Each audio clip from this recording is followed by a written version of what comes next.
60 বছর বয়সে কোটি টাকা দিয়ে কি হবে?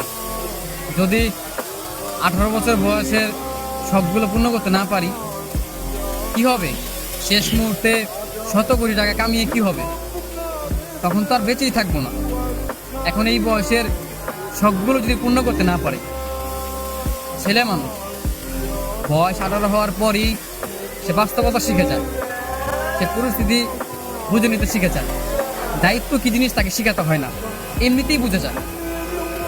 18 বছরের পর একটা ছেলে বেকার থাকার যে কি যন্ত্রণা সেটা কেউ বুঝবে না। একটা ছেলে মানুষ বেকার, একটা ছেলে মানুষ ইনকাম করতে পারে না, এই কষ্টটা কেউ কখনো বুঝবে না। প্রত্যেকটা মানুষ তাকে ভুল বুঝবে।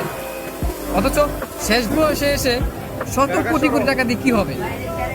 আমার এই 18 বছর বয়সের যেই স্বপ্নগুলো, যেই শখ আহ্লাদগুলো, আমি তো সেইগুলোই পূর্ণ করতে পারলাম না। জীবন তো 18 বছরের এসেই